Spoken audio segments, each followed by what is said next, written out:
Hello friends, welcome to my second video of the day. I'm working hard today despite the fucking power cut that happened, which was annoying as hell and put me behind about an hour. So thanks for that one. Thanks for that one.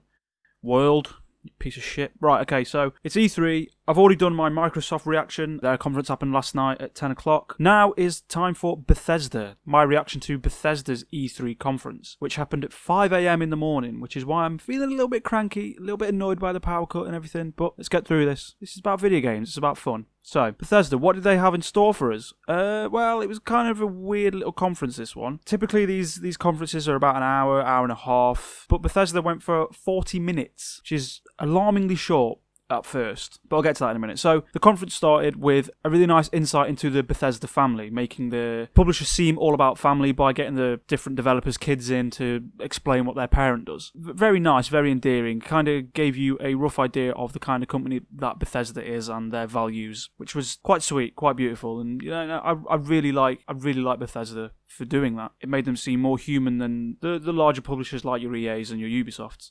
So Pete Hines came out there, PR dude, whatever he does. The usual rattling off how successful the company's been in the past 12 months, how successful the games have been. One that quite stunned me was that Fallout Shelter has 100 million players. That is staggering for a mobile game. Absolutely staggering. Anyway, the first thing they kicked off into in this short little 40-minute conference of theirs was VR. Bethesda are focusing on VR. They teased that last year with the Fallout one, but they fully revealed how that would work. So they've got 2 VR experiences or games coming out. They've got Doom VFR. I don't know what the F stands for. Seems like it's Doom in VR. It seems like their VR experiences are only on HTC Vive. There was no mention of anything else. That was the headset that they flashed up. It seems you move around by using the HTC Vive controllers to point where you want to go, and it teleports you there, and then you use for the controllers for the first-person shooting mechanic. Seems alright. It doesn't look like full Doom. It looks maybe like an experience made or kind of tailored for VR, which is fine. Fallout VR. Now, this looks interesting. It is the full version of Fallout 4, which is insane. It's the complete open world of Fallout 4 with all the quests, the stories, whatever, according to this conference. And it's all there for you. In VR, which is astonishing. Again, there was no hint at whether or not that was for PSVR or any other headset like Oculus. HTC Vive was the one that was put on display there. I'm assuming that the PSVR may not have the power capabilities to run this. I don't know, I'm no tech expert. I think that was abundantly clear in my last video. But hey, it's cool. It's a good thing. Bethesda are coming through on their promises. Good on you, good on you. The next game they showed was Elder Scrolls Online, specifically the Morrowind expansion.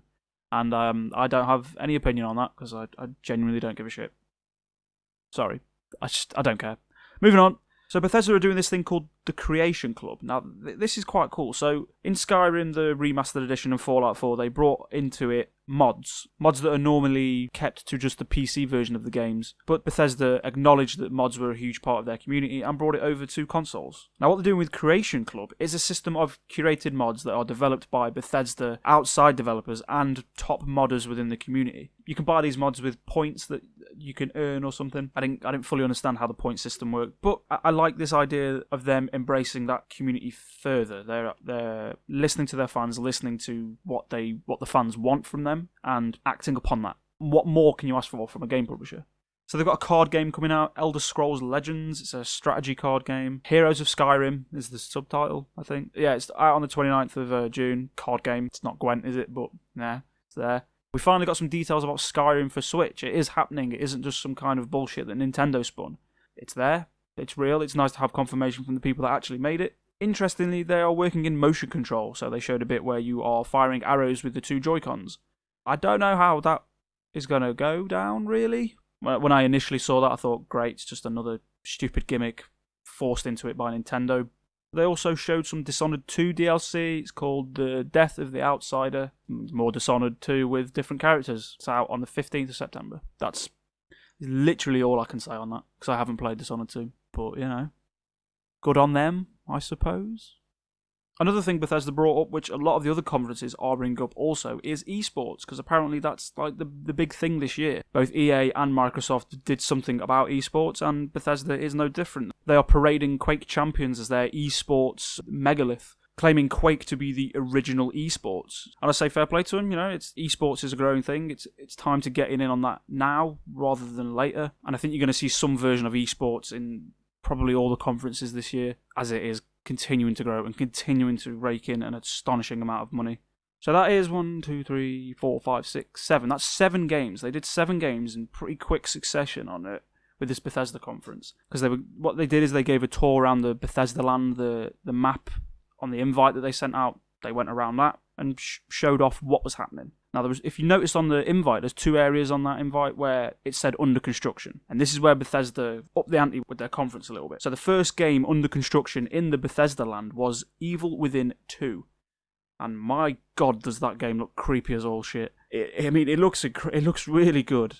Really terrifying, but I'm such a little bitch I will not be playing it because I can't handle horror games. However, I am inclined to maybe dabble with this one. I haven't played the first one because I'm a massive vagina, but I think I might dive into it. I might dive into the first and get this one because some of the stuff in here is terrifying. Like some of the scariest monster design probably since Silent Hill. Easily, there's this weird little creepy camera guy with like a medium format camera as a head. It made me really, really uneasy. It's coming out in October, which is very soon, on Friday the 13th, because why the fuck not? Fair play on that one. Fair play on that one. So then that leaves us with just one more little area for them to reveal to us. And that area was heavily rumoured, quite obvious. One of my predictions, may I add. Wolfenstein, the new Colossus, is a real thing. It is coming. It is coming in October as well, on the 27th of October this year. As you may or may not know, the Wolfenstein series is like an alternate history deal where the Nazis won and they've taken over America. And man, this game looks like it's got a lot of style. It seems to be based around the 50s, 60s area, and it's all about a revolution in America and taking back the country from the Nazis. It started off with a nice little live-action teaser going into what seemed to be like a bit of a gameplay trailer, hinting at a bit of the story. There seems to be some really big characters in there that are well written. The dialogue between them is good. Wolfenstein is now, once again, a legitimate series in this generation. It's not going away anytime soon, and judging by how this game looks, I'm completely on board with it. Again, Bethesda are really kicking ass. Like I said in my prediction video, they are rising through the ranks and proving to everyone that they are capable of very, very good things. And all of that was done in a 40-minute super trailer, basically. So Pete Hines came on stage, said his piece. Here's what we've got. You got a tour through Bethesda land. Ended on Wolfenstein: The New Colossus and Evil Within 2. Pete Hines comes back out. Cheers, lads. See you later. That was it. It was jarringly short, and when he said that was it and that was over, I genuinely thought he was joking because it seemed like it was just like a lengthy sizzle trailer. It was annoying to get up at 5 a.m. for that. I have to admit, it was annoying to get up at 5 a.m. to see that. But then I had a nap. I dwelled on it a little bit. I've had a couple of hours between then and now to figure it out, and I think it was okay. It was okay for them. I don't think it was great. You have to remember Bethesda have had a killer year so far. They've released Prey, and now they're coming out with Evil Within 2, Wolfenstein, and those VR things. Not to mention all the other Elder Scrolls stuff, like the card game, the online, Quake Champions. They had Dishonored 2 in last year as well. They've had a good 12 months since the last E3.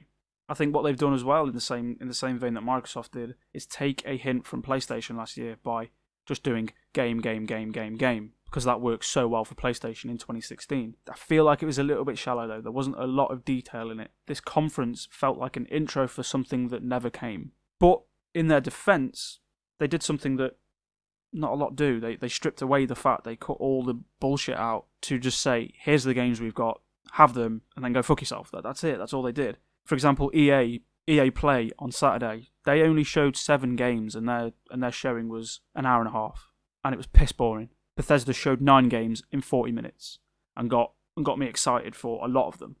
I think maybe 10 minutes of Evil Within gameplay or Wolfenstein gameplay or both, like a live demo, just a little section of what we can expect to be playing, would have been like the cherry on top here. I think if they'd have done that, then this would have been my favourite conference so far, but because it felt a bit short, a bit rushed almost, the ending was quite abrupt.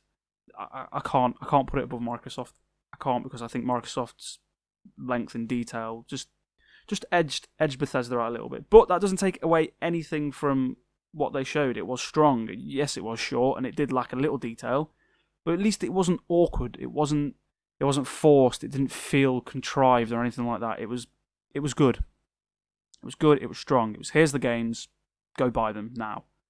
And you know what, Bethesda? I probably am going to go and buy them now because I like the look of them a lot. So that's my thoughts on Bethesda's E3 conference. Hopefully we won't get another fucking power cut. Tomorrow, keep an eye out for my Ubisoft and PlayStation coverage. I'm going to try and squeeze EA in somewhere because I've got a lot to say about that fucking mess of a conference. Hopefully I can squeeze that in tomorrow morning, maybe. I don't know. No promises. So yeah, until then, ciao. Love you long time.